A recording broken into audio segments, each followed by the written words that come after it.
The Carolina Hurricanes have built and built and built and built and built, and holy cow, have they created quite a dynamic team. We're going to tell you all the reasons the Carolina Hurricanes are going to win the Stanley Cup this year, and we're going to tell you all the reasons that the Carolina Hurricanes may be disappointed yet again and go home empty-handed. Let's get after it. This video series on our channel is brought to you by BetUS. We use BetUS's odds and odds makers to help us rank our teams in this video series. Look, if you're going to invest millions of dollars in odds makers, actuaries, and mathematical data science in order to go ahead and rank the NHL, who are we to tell Vegas or any of these folks that they're wrong in $1 billion a year business? And if you want to go ahead and be right or beat the odds makers, sponsor us by going down below and clicking the link if you're over the age of majority, heading over to betus.com to get your 125% playoff bonus to go ahead and beat the odds makers and pick your favorite team to win the Stanley Cup or daily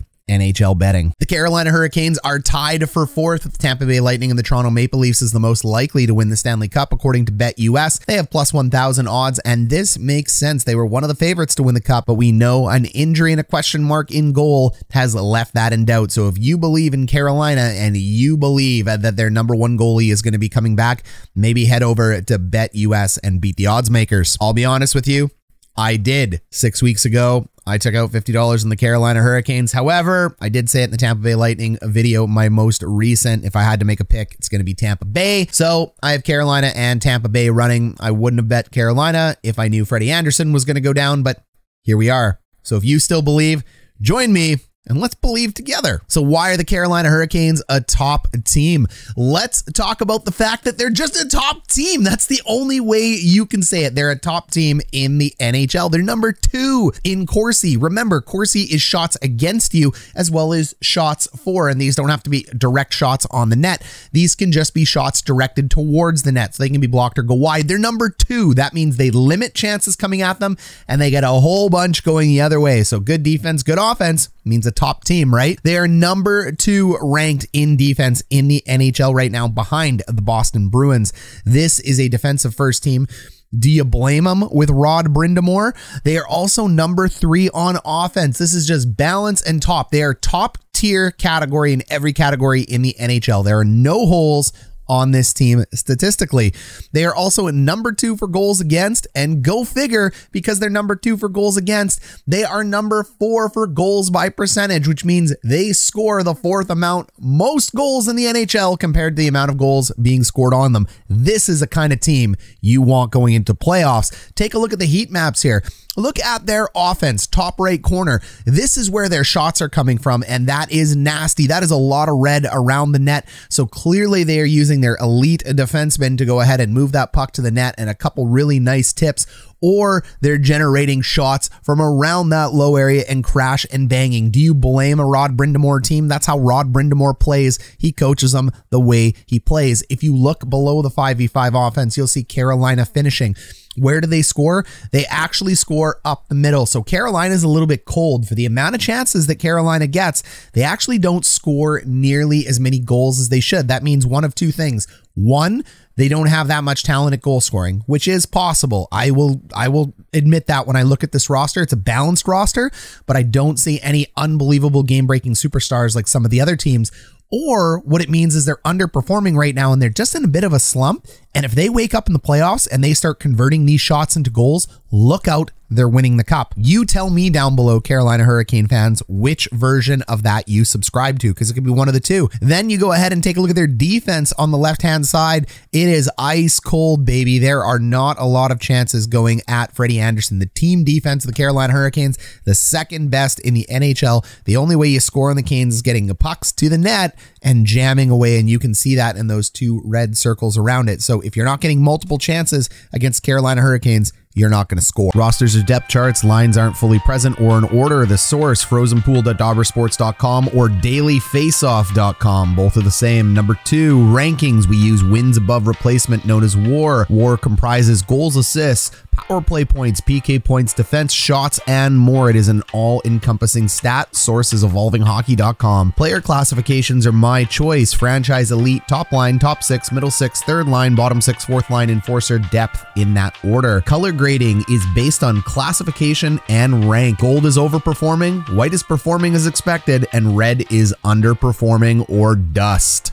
And a balanced roster is how this team ends up being a top team. You just look at the roster and you go, wow, that is balance. If there was ever a yin-yang moment or dark and light, same side, different coin, different side, same coin. Just keep going with the analogies, folks. It's been a long day, a lot of videos. Go ahead and take a look at Carolina. This is the most balanced roster in the NHL. When you take a look at Aho, Jarvis, and Teravainen, look, Aho is elite in my opinion, but he's not overperforming. Teravainen is a good player. He's top, but he's not overperforming.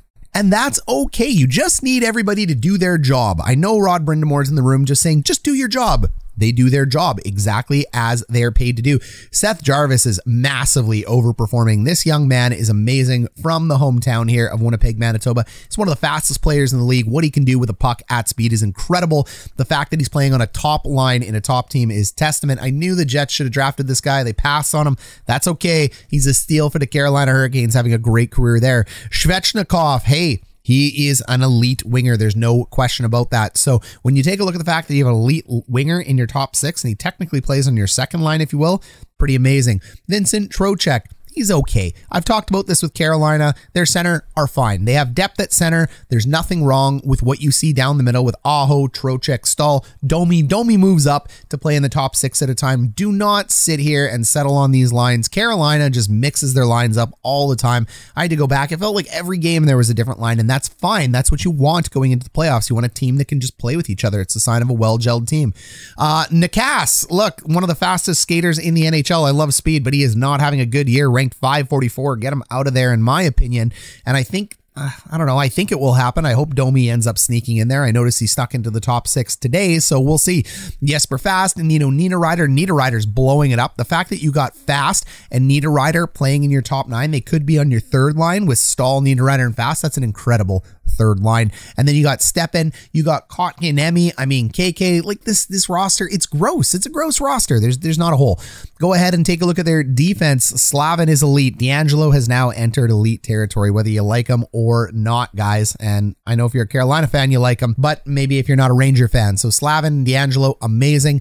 Look, after that, it kind of falls off, but they're doing their job. That's the end of it. The rest of them just do their job. And I've said this time and time again on the channel, your first two defensemen are going to eat up 50% of your minutes in a playoff. So everybody else just needs to be fine. And they're doing exactly what they need to do in the top four. Freddie Andersen, second best goalie in the NHL this year by stats. But at the end of the day, guys, look, I got to be honest. Do I have a Freddie Andersen above Vasilevsky? Do I have him above Connor Hellebuck? Hell, do I have him above Igor Shesterkin and UC Saros?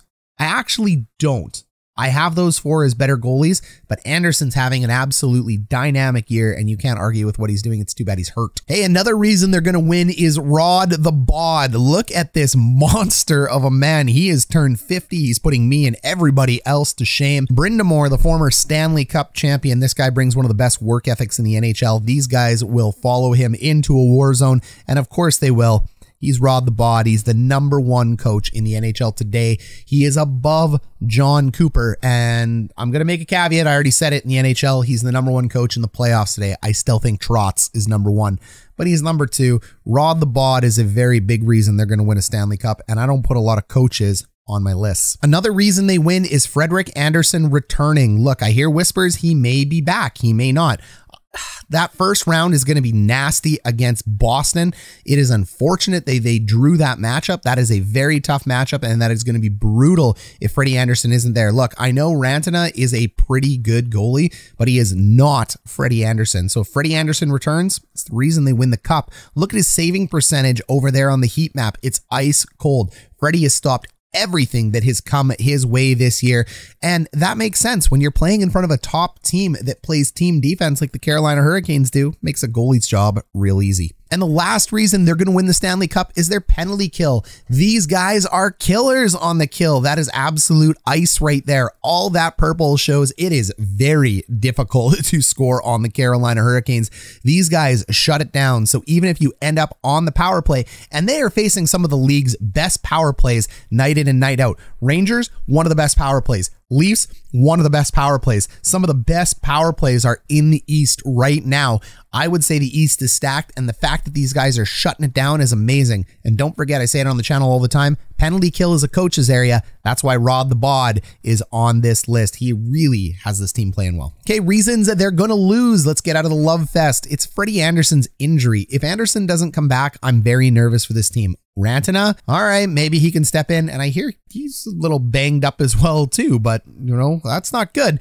But at the end of the day, Ranta's stats are propped up by the fact that the team is so good. So when you have a backup that's ranked in the top 30, it's just because you have a great team in front of them. So maybe they can sneak through, but the matchup is nasty.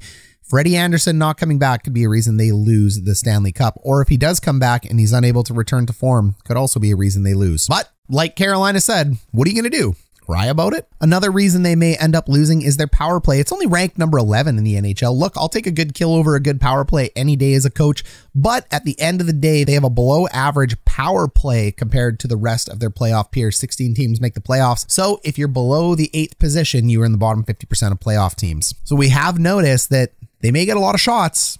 They have a little bit of a finishing problem at times, and their power play seems to lack. That signifies to me that this is a very defensive team, and maybe it is missing some of that elite top-end scoring talent, but they sure do make up for it in other ways. Another reason they could end up losing is the fact that they have to beat the Atlantic Division and the West. By the time they get the Atlantic champion and the West champion, it is going to be tough. Look, I think the Metro is a much easier division to get through than the Atlantic in the East, so I'd way rather play the Carolina Hurricanes path than the Florida Panthers path, but they're going to have to go ahead and get through Boston, which is really tough. But once they go ahead and get through Boston, yes, New York and Pittsburgh are tough as well too, but none of those teams are going to be as tough as Tampa, Florida, or the Leafs. Those are three really top teams. They're all ranked within the top 5. And then if they go ahead and get through those teams, they're going to have to beat Colorado or Calgary, ranked 1 and 3. All right, so let's go ahead and summarize this list. There is a lot of reasons they're going to win. They're a top team, if not the top team in the playoffs when it comes to balance. They have a balanced roster. They got the best coach in the playoffs. Freddie Andersen, if he returns and he's healthy, that's exactly what you need. And they got the #1 penalty kill. Freddie Andersen's injury could also cost them the cup as well too. It's the #1 reason they may lose. Their power play leaves something to be desired, but it can get it done. It can get it done. And the competition in the East is absolute fierce. It's going to be a bloodbath. Carolina fans, tell me if I got it right. Subscribe, check it down low. Let's get after it.